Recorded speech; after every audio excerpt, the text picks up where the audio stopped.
What's up? What's up, everyone? Today's the day. A lot of you guys been waiting patiently. So this video today will be one of several just because it'll be so long. So what's the video about today? Obviously the title explains it. The Geo calcium reactor install. So a lot of you guys are switching over to Geo calcium reactors or just calcium reactors in general. And there's been tons of questions about calcium reactors, how you dial them in, how you set them up and stuff like that. Well, we'll go over all those things here in the video and things that will make it pretty easy for you to do if you buy these couple extra pieces of equipment. So let's get over here and let's talk about it.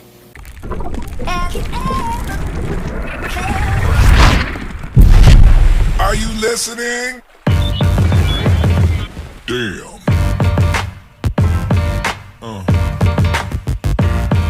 Yeah. Okay, everyone. So this is the Geo 1218. This is the biggest one that they make. I'm sure if you needed a custom one, you can. But Worldwide Corals even use this one, and they're running it on 2,000 gallons, and it works out great for them. As you guys know, the last system that I had didn't work out so well when the corals got this big.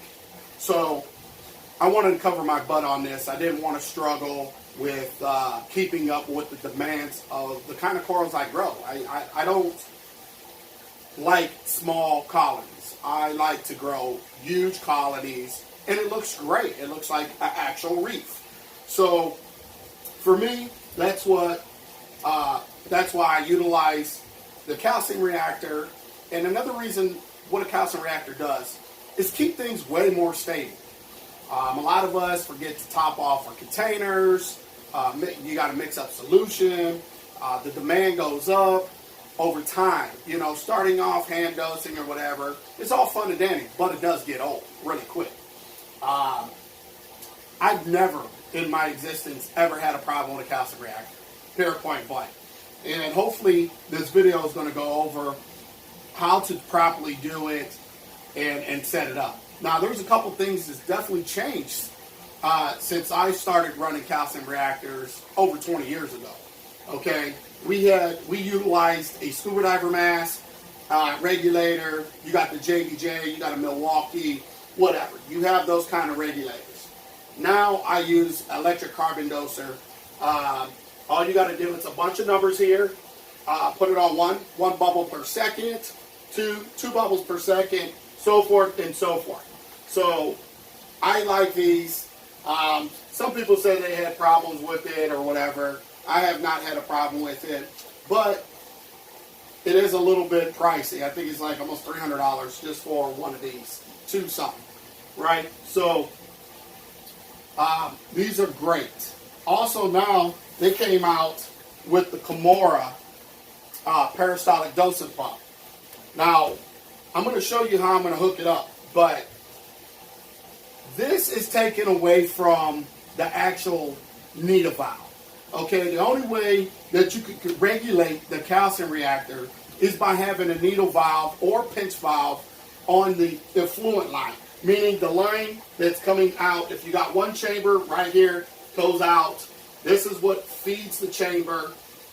You'll put a like a Maxi Jet 400, push water in, recirculates with the recirculating pump. The reaction goes on in the chamber, comes out. We're not worried about this right now for anybody. I'll get to that in a second.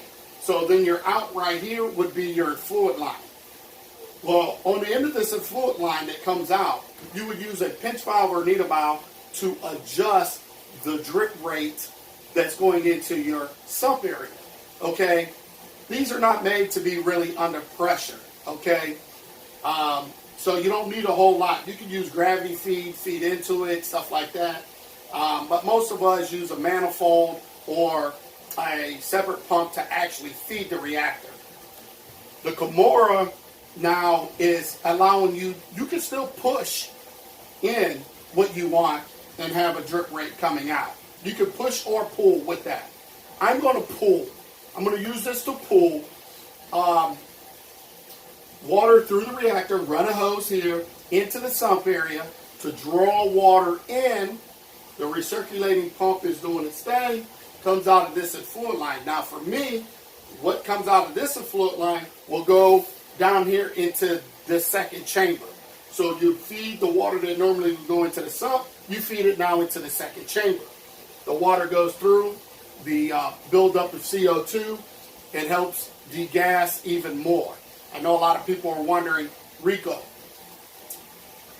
what are you, why do you run a second chamber?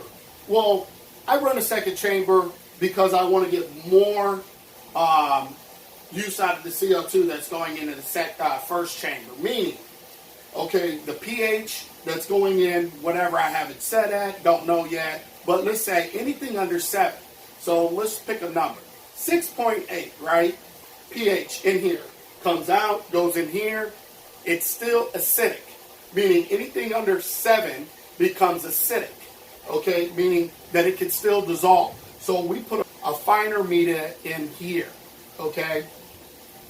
So basically more surface, more contact time, and allows a higher concentration of solution. Okay?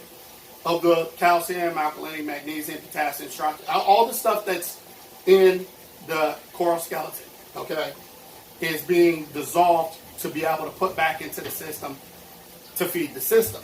So comes out of here, 6.8, goes in here at 6.8. By the time it comes out of here, maybe it's probably 6.9 or close to 7, okay? A lot of people say it's better because it's the pH that's going into your water. It affects your pH of your overall system. Yeah, it can. It does. A little bit. But it really doesn't matter because we're using something that is creating stability. A lot of people have a real hard time understanding what exactly is stability. Stability is things that are really not fluctuating. You have your occasional little ripples, but you don't create spikes. A lot of times these spikes are what actually hurts your aquarium. Okay, you want more of a consistency.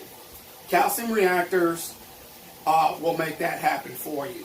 They're very good. I live by them, okay? I would never run a system without a calcium reactor. I'm just going to be honest with you. They do have nano calcium reactors out there, okay? GL makes one, okay?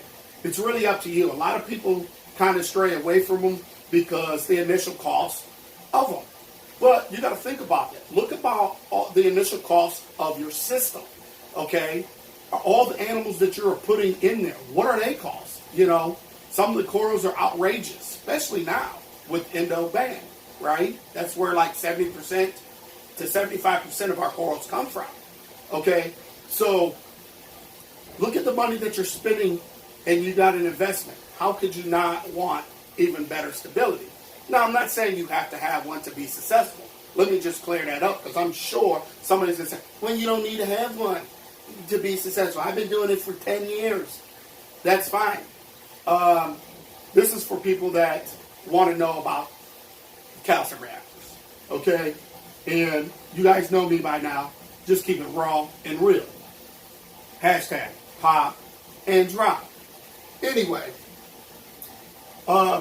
that's what these reactors are. I really live by them. It makes reefing a lot more easier. It takes out the elements of having to mix solutions and stuff like that, or you're away on vacation, you forgot to top it off. Nobody knows how to mix it if you're mixing it versus buying 2-part, which I still use 2-part. I still utilize 2-part in case something's whatever, so I can buffer my system right to where I need it and then turn the calcium reactor back on. Calcium reactors can adjust itself or adjust your overall parameters. Just takes a little bit. So sometimes I like to just go ahead and bump it up where I need it, put it back on, and let it do its thing. Take the pressure off of it, slowly bring whatever. So that's that, guys. Like I said, we're getting ready to install media. So first, what I have to do is wash my media. I'm going to actually show you the bags of media that I'm actually using. Carrot seed corals for the first round. There wasn't enough around in my LFS, so basically straight from the ocean, actual shells, seashells, all kinds of stuff. It's aragonite, it's all coral skeleton, the whole 9 yards. It's all good. It all does the same thing, but I do have to rinse it and then get it in here. So let me show you what I'm using and let's get it in here.